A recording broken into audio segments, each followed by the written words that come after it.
Trabalho, lazer e prazer, lições para a vida, a partir do exemplo das formigas e a partir daquilo que a palavra de Deus nos ensina, do trabalho como algo muito importante na nossa vida. É interessante, pensando nessa série, os temas que estamos desenvolvendo, e o segundo tem a ver com trabalhar organizadamente. Tem a ver, a gente aqui, uma coisa que fique bem clara, você não vai aprender aqui conselhos de administração de empresa. Você vai aprender como Deus olha o trabalho para mim e para a tua vida. Então não venha com a expectativa de dizer, eu vou lá aprender os 10 passos para me tornar um milionário. Que esse não é o nosso desejo. O nosso desejo é que você aprenda o lugar do trabalho, o lugar do lazer e o lugar do prazer na sua vida. E é interessante a gente falar de trabalho, porque algumas visões distorcidas sobre trabalho às vezes são interessantes. A Manu estuda no colégio evangélico, e ano passado ela estava num período de adaptação na escola, e a Manu então nos primeiros dias sabia que eu trabalhava do lado e combinou com a professora que qualquer problema me chamariam aqui na igreja. E aí um dia a Manu começou a chorar, que estava se adaptando na escola, e começou a dizer, eu quero meu pai, eu quero meu pai, eu quero meu pai. E daí a professora disse, mas teu pai está trabalhando. Daí ela disse assim, não, meu pai só fica sentado ali na igreja. O meu pai só fica sentado na igreja, ele não trabalha. Deu. Ô Manu, valeu, hein? Mas sabe que a Manu não está errada em alguns aspectos, quando pensa que trabalho é um negócio que você não pode sentar, que tem que ralar? Você sabia a origem da palavra trabalho? É muito interessante, olha o que significa a palavra trabalho. É uma palavra do latim que significa tripalium. O que era isso aí? É uma palavra que no português significaria 3 madeiras. E esse tripalium era um instrumento de tortura. Ou seja, a palavra no seu original significa ser torturado. Então a Manu não está errada quando diz que eu estava sentado e significava que eu não estava trabalhando, se nós vamos na ótica da própria definição da palavra trabalho, que vai nos dizer que trabalho é ser torturado. E se nós vamos olhar então para a cultura, eu trouxe uma figura que tem muito a nos ensinar sobre trabalho. Olha o que o seu Madruga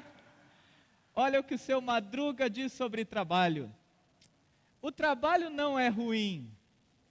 Ruim é ter de trabalhar. Seu Madruga e sua sabedoria. O trabalho não é ruim. Ruim é que a gente tem que trabalhar. Então olha a situação. Ser torturado por um negócio que é ruim, porque a gente tem que fazer. Só que uma coisa que nós temos que ter consciência é de que o trabalho, ele é uma dádiva de Deus. Ele tem um lugar especial na nossa vida. E se a gente não aprende a lidar com isso, a gente vai viver frustrado, porque ele ocupa um grande tempo da tua vida. Eu quero mostrar para vocês um vídeo curto de 1 minuto e meio, com uma reflexão muito interessante, sobre aquilo que nós chamamos da sexta-feira. Alguém já disse assim, pô pastor, o culto domingo à noite é quase um encontro de depressivos. Dizendo, amanhã é segunda, amanhã é dia de ser torturado, amanhã é dia de voltar para o negócio ruim que é ter de trabalhar. Nada a ver, gente. O trabalho, ele é uma bênção. Só que é interessante esse vídeo, eu quero que você pare para pensar, já fazendo esse link em trabalho, lazer e prazer e organização da vida, com esse vídeo que nós vamos assistir agora. É muito comum no cotidiano das pessoas que elas assumam sem nenhum pudor estarem esperando que aquele momento passe logo. Assim, é comum que esperemos que a semana acabe logo. Tanto é que chamamos de happy hour o momento que a semana acaba. E happy hour, os meus estudos profundos de inglês me autorizam a traduzir como hora feliz. E a hora feliz, pasme você, no mundo inteiro, é a hora que a semana acaba. Como a vida estava na semana, a hora feliz é a hora que a vida acaba. Assim você passa o mês esperando o 5º dia útil, você passa o ano esperando as férias, você passa quinquênios esperando a licença prêmio, você passa décadas esperando a aposentadoria, sem perceber que cada segundo que você torce para passar logo, está torcendo para a vida passar logo, porque a vida está aí, neste segundo que você quer que acabe. Portanto, eu não vejo nenhuma diferença do suicida, senão pela covardia. O suicida já não suporta mesmo e acaba com tudo. Você, covarde, não acaba, mas torce para acabar logo. Suicida em conta-gotas, homem triste, que espera a semana para comemorar happy hour na sexta-feira às 18 horas, para esquecer a semana que você empurrou com a barriga e viveu medíocremente. Forte, né? Porque é muito próximo de nós, é muito real. É o mundo inteiro que vai dizer que a hora feliz é a hora que a semana acaba porque o trabalho parou. Mas nós não percebemos que se nós estamos sempre torcendo para que acabe a semana, estamos deixando a vida passar. Moisés, no Salmo 90, no versículo 10, ele vai dizer assim: a vida passa depressa e nós voamos. E daí no versículo 12 ele vai dizer: ensina-nos a contar os nossos dias, para que o nosso coração alcance sabedoria. Ele diz diante de Deus: Deus, a vida passa, ela passa rápido. Ensina a viver bem os meus dias, me ensina a nos meus dias encontrar alegria e vida. De certa forma, o pedido e o clamor é que uma vida seja organizada. E de repente, lá no futuro, quando você olhar para trás, você vai perceber o quanto teria sido importante. Não sempre pensar na sexta-feira, não sempre pensar nas férias, não pensar na aposentadoria, mas pensar de viver dia após dia feliz com o seu trabalho, com o que você faz e com o que você é. Essa é a grande organização que é necessária para todos nós na vida. No livro de Isaías, capítulo 38, versículo 1, se você quiser abrir, vai falar do momento que Isaías recebe uma mensagem de Deus profeta Isaías recebe uma mensagem de Deus para levar para o rei que se chamava Ezequias, e Deus manda a seguinte mensagem para o rei Ezequias: Ezequias, ponha em ordem a sua casa, porque você morrerá. Ponha em ordem a sua casa, porque você morrerá. Organizar a vida significa viver a vida.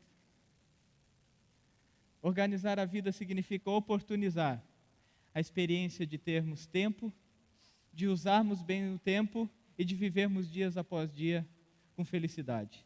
Ezequias, num total desespero, pede para que Deus lhe dê mais tempo e ganhe mais 15 anos de vida. Mas ele teve que ser confrontado com essa mensagem: organiza, porque você vai morrer. Um dos homens mais estudados e pesquisados e admirados no mundo dos negócios, Steve Jobs, ele disse num discurso dele, na formatura de uma universidade, ele disse a seguinte frase: a única maneira de fazer um excelente trabalho é amar o que você faz. Nos últimos 33 anos, eu olhei no espelho e me perguntei: se esse fosse meu último dia de vida, eu faria o que vou fazer hoje? E se a resposta é não, por muitos dias, eu sei que eu tenho que mudar algo. Uma reflexão muito profunda.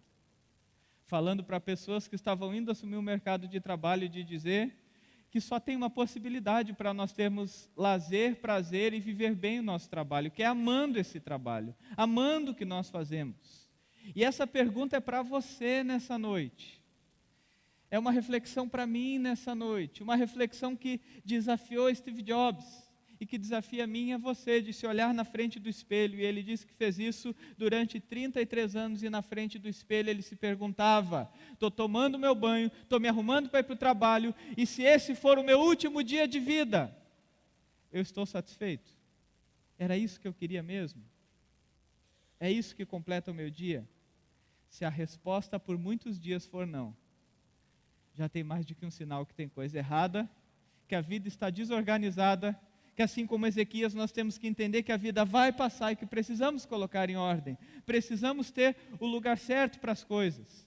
Existe um princípio básico que a gente já comentou algumas vezes aqui na igreja, que se nós vamos olhar para o próprio resumo dos mandamentos que Jesus traz quando ele fala de amar a Deus e ao próximo, Nesse resumo existe uma lógica mais ou menos assim, que a harmonia perfeita, uma vida organizada, ela encontra espaço para amar a Deus em primeiro lugar, amar e adorar a Deus sobre todas as coisas, amar as pessoas e usar as coisas. Essa é a lógica e o propósito de Deus, que você o adore, que você tenha tempo e prioridade para Deus na sua vida, e que isso reflita na forma que você ama as pessoas, para assim aprender a usar as coisas. Só que o pecado, esse pecado que traz sofrimento para a nossa vida, que nos tira o foco, que nos desorganiza em relação à vida, que nos faz viver nessa total confusão, como diz Eclesiastes capítulo 7, versículo 9, Deus nos fez simples e direitos, mas nós complicamos tudo. Deus nos deu tempo, Deus nos deu dias, Deus nos deu possibilidades de fazer coisas. O problema é que a gente complica e se enrola. E daí, em vez de aproveitar a vida, o que nós fazemos? Desprezamos a Deus. Em vez de adorar a Deus, o desprezamos. Em vez de amar as pessoas, amamos as coisas. Em vez de usar as coisas, muitas vezes nós usamos as pessoas. Se um dia nós não chegarmos à conclusão que precisamos pôr em ordem a nossa vida, a gente vai chegar lá no fim percebendo, a vida passou e eu não fiz nada. A vida passou e o trabalho se tornou um fardo. O maior tempo da minha vida que eu gastei em trabalho, eu gastei inutilmente, que eu não sabia para que servia. Olhando para isso, eu recebi um vídeo de alguém da igreja esta semana, um texto, e ele falou sobre organização, um texto do mundo da administração, que compara a administração como exemplo de um relógio. Porque o relógio é o conjunto de diversas pecinhas, que no seu devido lugar funcionam, no seu devido lugar atuam, e no seu devido movimento fazem com que toda essa harmonia faça o relógio funcionar. Muito semelhante à nossa vida, muito semelhante a ter uma vida com lazer e prazer, sabendo amar a Deus, amar as pessoas e usar as coisas. É quando a gente aprende que cada coisa tem o seu devido lugar e o seu devido funcionamento. E, meu querido, eu quero dizer, se o trabalho tem roubado o teu tempo, é bom você rever se ele está organizado de maneira certa na tua vida. Se os seus objetivos não estão sendo cumpridos, uma grande pergunta a se fazer é: o trabalho está sendo efetuado da maneira certa na minha vida, com o tempo certo? Eu tenho força e energia suficiente para assumir tudo que eu pego? É esse o propósito pelo qual Deus me criou? A minha vida tem tempo para isso? Sabe, Salomão em Eclesiastes, no mesmo livro que ele dá o exemplo das formigas, um pouco antes, no capítulo 13, ele diz assim: há tempo para todas as coisas. Existe tempo para abraçar, deixar de abraçar, tempo para brigar, tempo para acertar, tempo para sorrir, tempo para chorar. Ele cita milhares de exemplos de dizer: a vida é feita e nessa vida nós temos tempo. E nós vivemos organizando esse tempo. De fato, o bom funcionamento da vida é quando o conjunto está em ordem. Assim como um relógio que só funciona bem, ou só funciona quando o conjunto está em ordem, uma vida, para ter o seu devido lugar no trabalho, tem que saber a ordem das coisas.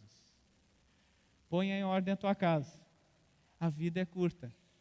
Não perca tempo de acertar. E como nós temos falado, o exemplo das formigas, que tem sido então o livro que nós estudamos, e o texto de Provérbios, que fala para a gente aprender com o exemplo de trabalho das formigas, nos ensina lições interessantes. E olhando para as formigas e para esse livro, ele fala algumas coisas, como por exemplo, que existe na vida da formiga uma rigorosa disciplina, que na natureza dela, ela já nasce trabalhando, sabendo que tem que trabalhar. Já foi comentado semana passada, mas algumas espécies de formigas têm uma vida de 40 a 60 dias. E no caso de uma outra espécie, que seriam as formigas rainhas, como se chama, essas chegam a ter 10 anos de vida. E uma coisa interessante na formiga é que todas elas, as que vivem 40 dias ou as que vivem 10 anos, conseguem viver, trabalhar e descansar. Todas as formigas, as que vivem 40 dias e as que vivem 10 anos, conseguem na sua vida ter uma organização que lhes permitem viver, que lhes permitem trabalhar e que lhes permitem desfrutar do que trabalharam. A ordem da vida. Esse bom exemplo que nós temos no reino animal, de que as formigas conseguem exercitar. Elas conseguem lidar com um tema, e o texto de Provérbios diz assim: aprenda com a formiga, ó preguiçoso. O que a gente aprende com a formiga? A formiga, ela usa o seguinte princípio: ela trabalha forte no verão, porque no inverno, que é o tempo da adversidade no mundo animal e principalmente no mundo dela, ela não tem condições de fazer. Então ela se prepara antes para poder desfrutar depois. Ela desfruta na hora que não é mais de se preparar. E vai dizer que não é assim. Um dos nossos grandes problemas é que a gente deixa para a última hora. Um dos grandes problemas é que a gente acumula. Um dos grandes problemas é que a gente não sabe a hora de parar.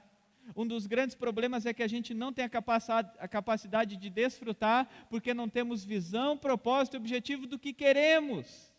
E como a gente não sabe o que quer, a gente não sabe o quanto precisa. Como a gente não sabe o que de fato é necessário para viver bem, a gente não sabe organizar o tempo. E vivemos nessa confusão, precisando aprender, mais uma vez com as formigas, que independente do tempo que nós temos, há tempo para trabalhar. E há tempo para desfrutar. Há tempo para trabalhar e há tempo para parar. A gente fala muito sobre o tempo para parar, mas também a gente tem que aprender o tempo de trabalhar. Não como um peso, mas como algo necessário. Não como um peso, mas como algo que vai fazer parte e vai gastar a maior parte da tua semana, dos teus dias e dos teus melhores anos de força e vigor. O trabalho vai estar presente. E se ele se torna um fardo para você, a sua vida vai ser um fardo. Ponha em ordem a tua casa, que a vida passa. E você precisa desfrutar da vida, inclusive com o trabalho. Eu gosto quando a Manu brinca que eu não estou fazendo nada, porque na minha vida como pastor eu tenho muito prazer no que eu faço. Eu acho até difícil usar essa palavra, eu trabalho. Porque é tão prazeroso o que a gente faz, que é um cansaço que eu gosto. Sabe aquele cansaço que quando eu deito eu penso, eu cansei, mas cansei bem. Eu cansei, mas eu tenho um objetivo de cansar. Eu cansei, mas eu sei por que eu cansei. O trabalho precisa ter esse lugar na nossa vida que na hora de gastar força e energia com ele, a gente diga, fiz, mas eu sei o que eu estou fazendo e eu amo o que eu estou fazendo. Fiz, mas eu fiz porque esse trabalho tem o lugar certo, o tempo certo para o bom funcionamento da minha vida. Se assim não for, nós vamos viver numa linda e bela bagunça, uma linda e bela confusão, que vai acabar triste e feia. Uma coisa importante aqui da gente observar sobre essa questão, é ver também na questão do trabalho, que as formigas, elas, nesse objetivo, nos ensinam um princípio. Saiba para onde você vai. Na página 44 do livro vai dizer, é impressionante perceber como a maioria das pessoas vive sem traçar objetivos. Gente que simplesmente não sabe para onde vai.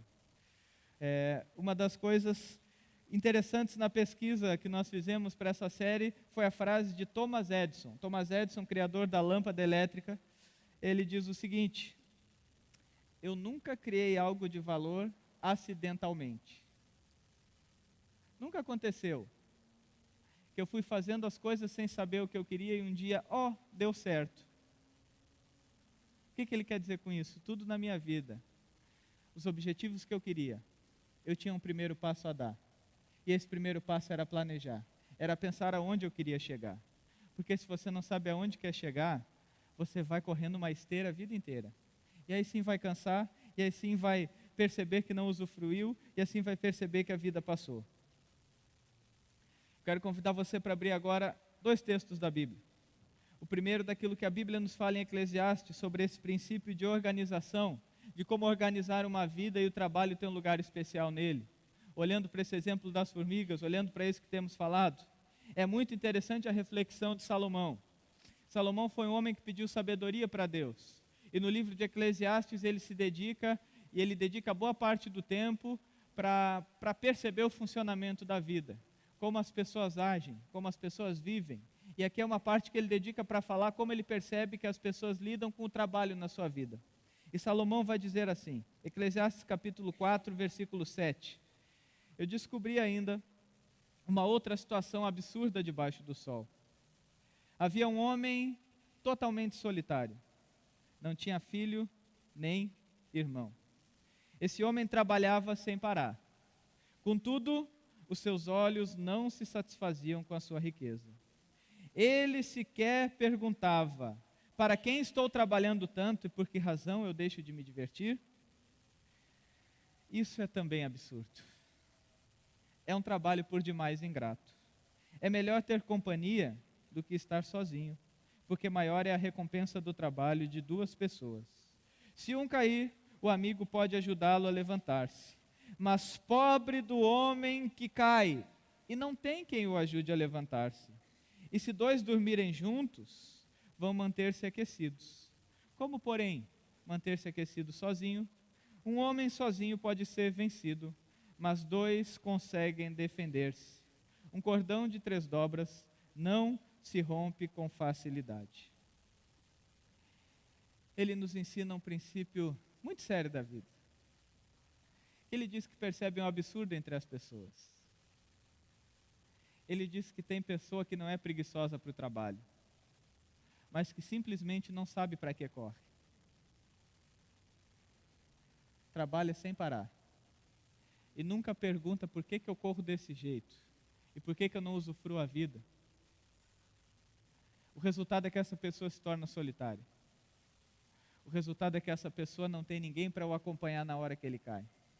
O resultado é que essa pessoa não tem ninguém que o estenda a mão e o abrace e comemore com ele quando ele vence. O resultado é que essa pessoa se torna fria, porque não tem quem o aqueça. O resultado é que essa pessoa se torna frágil. Porque no fim ele dá o segredo. A pessoa que se desorganiza e toma o trabalho como o grande motor da sua vida, esquecendo do resto. Vivendo essa vida absurda de trabalhar sem parar, sem saber por quê, para quê e para quem. Ela vai chegar no final frágil, sozinha e percebendo que ali faltava Deus e as pessoas. Nessa noite eu quero lhe dizer que o seu trabalho pode ser uma bênção.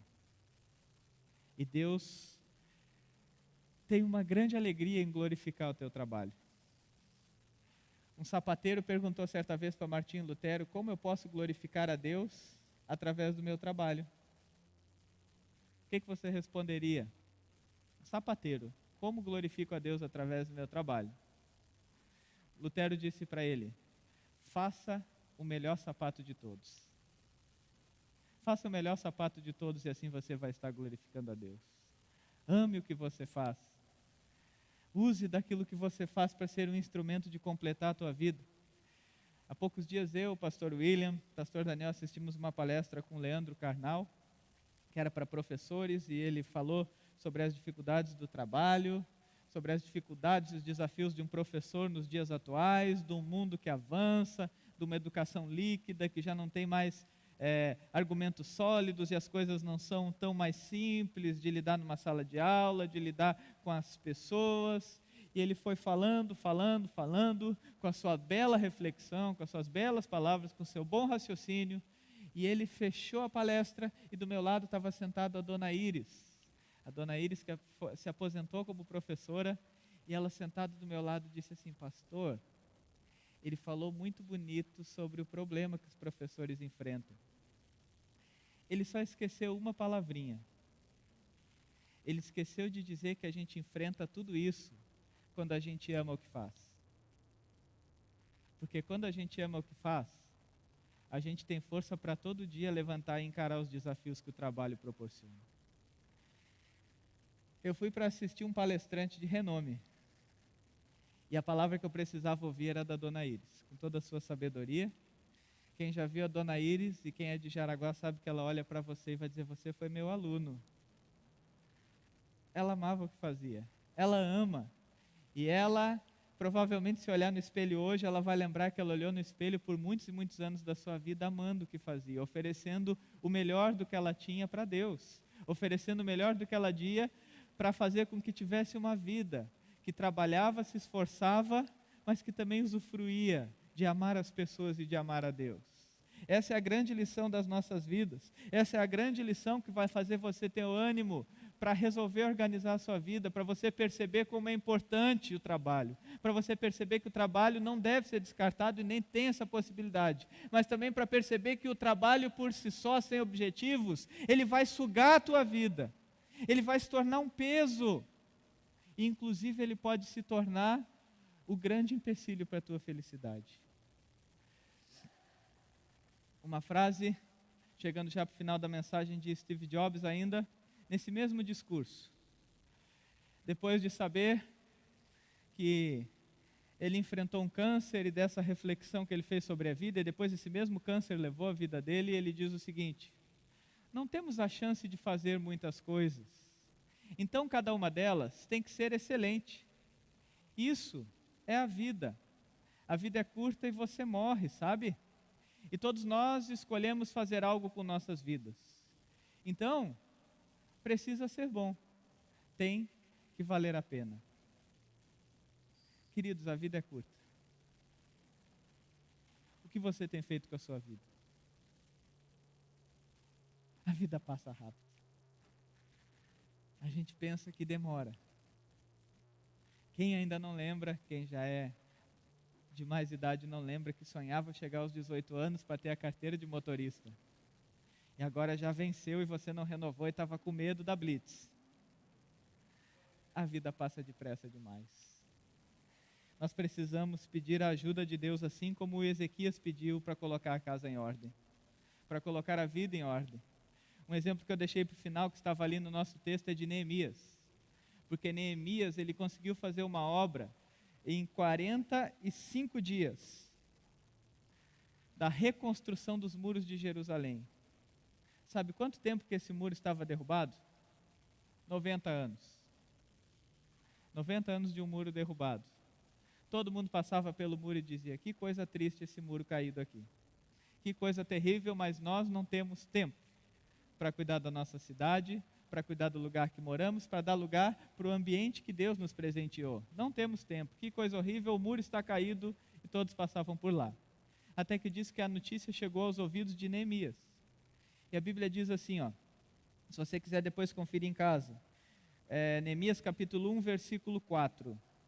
Neemias, ao saber da situação dos muros de Jerusalém, lamentou, jejuou, orou por alguns dias e foi conversar com o rei. Aqui tem muita coisa. Primeira delas, Neemias tinha planejamento. Ele tinha uma vida organizada ao ponto de, na hora de parar para chorar, ele ter tempo para isso. Neemias tinha prioridades. Ele sabia que na hora da crise, do desespero e da sensibilidade, a sua força era Deus. E antes de fazer tudo para depois orar, ou aquela frase que às vezes a gente diz, agora só nos resta orar, na sua vida organizada, a Bíblia diz, ele parou. Ele chorou, ele se importou pela situação. Ele jejuou, ele buscou a presença de Deus e ele orou. E depois disso, se você vê a sequência no capítulo 2, ele vai conversando no capítulo 2, versículo 18, falar que ele contou para o povo os planos que ele tinha para essa obra e de como Deus tinha sido bondoso com aquelas pessoas. E ali diz que então as pessoas responderam a ele: sim, vamos começar a reconstrução. E se encheram de coragem para a realização deste bom projeto. Olha só, 45 dias para resolver um problema de 90 anos. Porque ele sabia o lugar das coisas na vida dele. Trabalhou mais que todos os outros. E tinha tempo. Todos que não tinham tempo não perceberam que se na vida nós não temos prioridade, um dia ela vai acabar.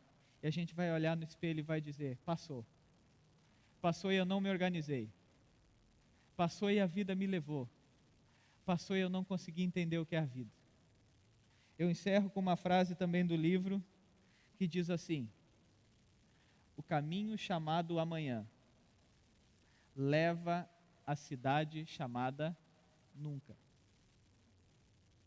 O caminho chamado amanhã eu resolvo, amanhã eu faço, amanhã a gente organiza, leva a uma cidade chamada nunca.